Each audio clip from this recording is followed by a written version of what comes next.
Hello friend, मैं अभिषेक शर्मा आपका technical classes में स्वागत कर रहा हूँ। और आज अपन यहाँ पे बात कर रहे हैं एग्जाम्पल नंबर 1.46 की। तो देख लेते हैं क्या है example number 1.46। A steel rod 20 mm diameter passes centrally through a copper tube of 25 mm internal diameter and 35 mm external diameter। तो यहाँ पे उन्होंने बता रखा है कि एक स्टील रॉड है जो उसका डायमीटर 20 दे रखा है और जो कॉपर ट्यूब है उसका आउटर डायमीटर 35 और इंटरनल डायमीटर 25 दे रखा है। Copper tube is 800 mm long, यानी जो कॉपर की ट्यूब है वो 800 लॉन्ग है and is close by the rigid washer of the negligible thickness, यानी कि लास्ट में आपके रिजिड वॉशर लगे हुए हैं जिनकी थिकनेस बहुत कम है। Which are the fastened by the nut thread on the rod as show in figure 4.26। यहाँ दिखा रखा है आपको। इसके आगे बोल रखा है the nut are tighten till the load on the assembly is 20 kilometre, यानी कि जो टोटल लोड लगता है पूरी असेंबली को 20 किलोमीटर लोड लगता है। Calculate the internal stress in the copper tube and the steel rod.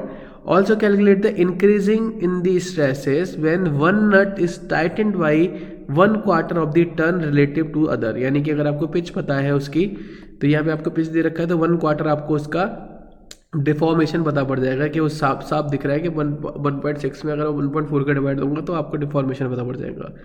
ई की वैल्यू तरीके से 200 गीगा पास्कल फॉर किसके लिए, स्टील के लिए, और कॉपर के लिए 100 गीगा पास्कल। तो सेम लास्ट तरीके से प्रॉब्लम है।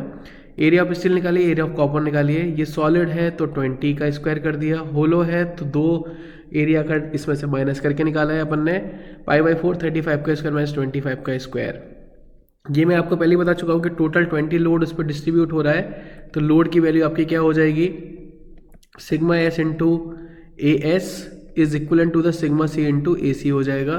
तो यहाँ पे ये वैल्यू से मैंने क्या किया, ऐसे सिग्मा एस का रिलेशन निकाला तो वो निकल के आ रहा है मेरा 1.5 times of the sigma C. तो ये दोनों वैल्यू आपको पता पड़ गई। लोड के अंदर मैंने वैल्यू पुट करी तो यहाँ से मुझे पता पड़ा कि यहाँ जो वैल्यू निकल के आ रही है सिग्मा सी की वो निकल के आ रही है 21.2 मेगा पास्कल, और यहाँ इन्होंने मिस्टेक कर दी है। और ये किसकी वैल्यू है आपकी, स्टील की, तो ये निकल के आ रही है 31.8 मेगा पास्कल। अब उसने बोला कि increase in stress when nut is tighten 1/4 of the turn. तो 1/4 ऑफ द टर्न की बात करूंगा तो 1.6 डिवाइडेड बाई 1/4, तो डिफॉर्मेशन आपका 0.4 हो गया। तो मैंने चेंज इन लेंथ निकाली पहले स्टील के अंदर फिर एल्यूमिनियम के अंदर, तो वो निकाल दी मैंने स्ट्रेसेस।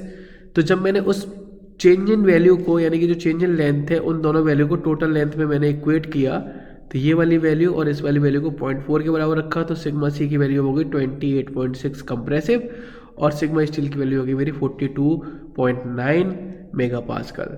तो ये प्रॉब्लम है आपकी, सिंपल प्रॉब्लम है। अगर आपको समझ में आए तो प्लीज़ लाइक ज़रूर करना, शेयर जरूर करना। Thank you for watching guys, thank you.